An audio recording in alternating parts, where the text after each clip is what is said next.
সরাসরি আমাদের প্রতিনিধি রণজয় আমরা যেমনটা জানতে পারছি যে আজকে কিন্তু কালীঘাট তৃণমূলপন্থীর তরফ থেকে প্রতিবাদ মিছিল একটা শামিল হয়েছে।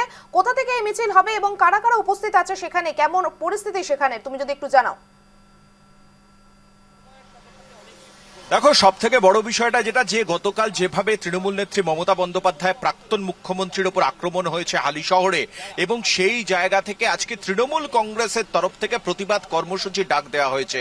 শ্যামবাজারে প্রতিবাদ হচ্ছে, রাজাবাজারে হচ্ছে, রাজ্য জুড়ে এই প্রতিবাদ কর্মসূচি চলছে। এই মুহূর্তে বিভিন্ন জায়গায় পুলিশি বাধার অভিযোগও আসছে। আর এই মুহূর্তে রাজ্য বিধানসভায় বিধায়কদের, তৃণমূল কংগ্রেসের যারা বিধায়ক তাদেরকে আহ্বান জানানো হয়েছিল। গতকাল রাতেই তৃণমূল কংগ্রেসের মুখপাত্র কুণাল ঘোষ তিনি পোস্ট করেছিলেন যে তৃণমূল কংগ্রেসের যারা বিধায়ক রয়েছেন, যারা মমতা বন্দ্যোপাধ্যায়ের ছবি সামনে রেখে 2026 সালে তৃণমূল কংগ্রেসের বিধায়ক হয়েছেন, 80 জন বিধায়কের প্রতি বার্তা ছিল প্রতিবাদে সামিল হন। সেখানে আজকে তিনজন বিধায়ক, যারা ঋতব্রতপন্থী তিনজন বিধায়ক, তারা কিন্তু মমতাপন্থী তৃণমূল কংগ্রেসের বিধায়কদের সঙ্গে প্রতিবাদ মিছিলে সামিল হলেন। আমার সঙ্গে রয়েছেন বসিরহাট উত্তরের বিধায়ক মোহাম্মদ তৌসিফুর রহমান, এবং সেই জায়গায় কিছুদিন আগেও আমরা তোমাকে দেখেছিলাম ঋতব্রত শিবিরে, এবং আজকে মমতাপন্থী তৃণমূল কংগ্রেসের বিধায়কদের সঙ্গে শোভনদেব চট্টোপাধ্যায়, কুণাল ঘোষ, বিমান বন্দ্যোপাধ্যায়ের সঙ্গে তোমরাও হাজির ছিলে।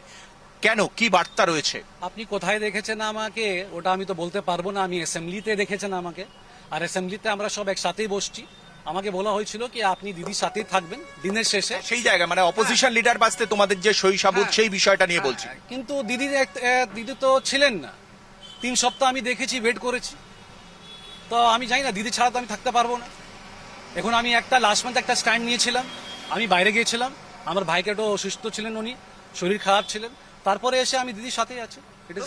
তসবির, বিষয়টা আসলে কি ঘটেছিল? মানে আমরা যেটা দেখলাম, ঋতব্রত বন্দ্যোপাধ্যায় তিনি বললেন 60 জন বিধায়ক প্রথমে তার সঙ্গে রয়েছেন, তোমাদের সই সেখানে রইল, এবং তারপরে বিভাজনটা দেখলাম মমতা বন্দ্যোপাধ্যায় তৃণমূলে 20 জন বিধায়ক, আরো কয়েকজনকে ঋতব্রত বন্দ্যোপাধ্যায় নিলেন। আসলে ঘটনাটা কি ঘটেছিল? সেখানে কি তোমাদের কোন রকম মিসকমিউনিকেশন হয়েছিল, বা তোমাদের বুঝতে ভুল হয়েছিল, নাকি ভুল বোঝানো হয়েছিল? আসলে ব্যাপারটা কি ছিল? দেখো, মিসকমিউনিকেশন একটাই আছে কি দিদি থাকবে তোমাদের সাথে।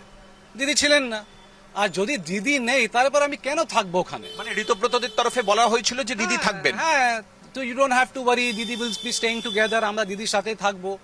তারপর এটা হলো না, আমি জানি না কেন।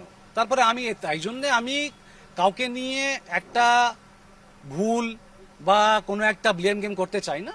আমি দিদির সাথে আছি, আমি দিদির সাথেই থাকবো। It is as simple as that. মানে আগামী সময়ে আমরা যখন দেখবো যে আগামী সময়ে বিভিন্ন মিটিং মিছিল মমতা বন্দ্যোপাধ্যায়ের দিদির সাথে একদম জি, দিদি যে আদেশ দেবে ওটাই করব, আর কোনো নেই। গাড়ি নিয়ে আসছি। এবং তোমার সঙ্গে আরো 2 জন বিধায়ককে আমরা দেখলাম আজকে, বিভাস সর্দারকে দেখলাম, আব্দুল খালেক মোল্লাকে দেখলাম। কি বলবে, মানে আরো কি বিধায়করা মমতাপন্থী তৃণমূল কংগ্রেসে আসার জন্য পা বাড়িয়ে রয়েছে? ওটা আমি বলতে পারবো না। আমি দিদির সাথে ছিলাম, আছি, এটা আমার মন্তব্য আর বক্তব্য, আর আমি জানি না। যারা আজকে এসেছে তোমার সঙ্গে, তাদের বিষয়ে কি বার্তা? না, কে এসেছে আমার সাথে? আমি দেখুন, বিভাস সর্দার এবং আব্দুল খালেক মোল্লা করলাম না। আমি এসেছি, আমাকে বলা হয়েছে কি আমাকে যেতে হবে, আমি এসে গেছি।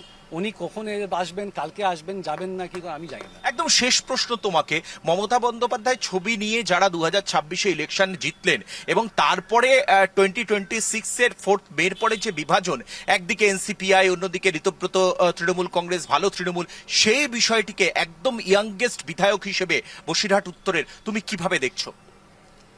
দেখুন, আমি আবার বলছি, আমরা ইলেকশন জিতেছি বা আমরা টিকিট পেয়েছি দিদির জন্য। বসিরহাট উত্তর গেছি দিদির জন্য, ওখানে জিতেছি জাস্ট বিকজ অফ দিদি। আমার কি ক্রেডিবিলিটি ছিল? হ্যাঁ, মানুষ আমাকে অনেক ভালোবাসা, অনেক আবেগ দিয়েছে, অনেক আশীর্বাদ, অনেক দোয়া আজকেও দিয়েছে, আর আমি আশা করি আমাকে আগামীকালেও দেবে। কিন্তু when you speak about elections, when you speak about voting, when you speak about the mandate, there is only one woman, that is Mamata Bandyopadhyay. উনি আছেন, আমরা আছি। আমি কে কি করছে আমি এটা বলতে পারবো না। About me, I am a clean guy, আমার দুর্নীতি নয়, I am not a corrupted guy. আমি একটা সাধারণ ফ্যামিলি থেকে আসি। আমি জিতেছি মমতা বন্দ্যোপাধ্যায়ের জন্য। It is as simple as that. আজকে বিধানসভায় বলা যেতে পারে ঋতব্রত শিবিরে ভাঙন এবং আরো উল্লেখযোগ্যভাবে আমরা সরাসরিভাবে কথা বললাম নিউজ লাইভ বাংলায়, আমরা দেখালাম বসিরহাট উত্তরের তৃণমূল কংগ্রেসের বিধায়ক মোহাম্মদ তৌসিফুর রহমান সরাসরি এক্সক্লুসিভলি আমাদেরকে জানিয়ে দিলেন আজকে ঋতব্রত শিবির ছেড়ে সরাসরিভাবে শুধুমাত্র তিনি প্রতিবাদে সামিল হলেন না এবং পরবর্তী সময়ে মমতা বন্দ্যোপাধ্যায়ের সঙ্গে থাকবেন, তৃণমূল সুপ্রিমোর সঙ্গে থাকবেন এবং চাঞ্চল্যকর অভিযোগ আমরা নিউজ লাইভ বাংলার ক্যামেরার সামনে করলেন তৌসিফুর যে তাকে ভুল বোঝানো হয়েছিল। যখন ঋতব্রত বন্দ্যোপাধ্যায়রা বিধায়কদের সই নিয়ে তাদের মেজরিটি স্পিকারের কাছে বিধানসভায় দাখিল করবার জন্য তারা সচেষ্ট হয়েছিল, সেই সময় তৌসিফুরকে ভুল বোঝানো হয়েছিল যে মমতা বন্দ্যোপাধ্যায় তাদের সঙ্গে থাকবেন, মমতা বন্দ্যোপাধ্যায় মাথার উপরে রয়েছেন। কিন্তু 2 মাসের মধ্যেই কিন্তু সেই বিষয়টা যে সম্পূর্ণ ঠিক ছিল না, সেখানে তাকে ভুল বোঝানো হয়েছিল পরিকল্পিতভাবে।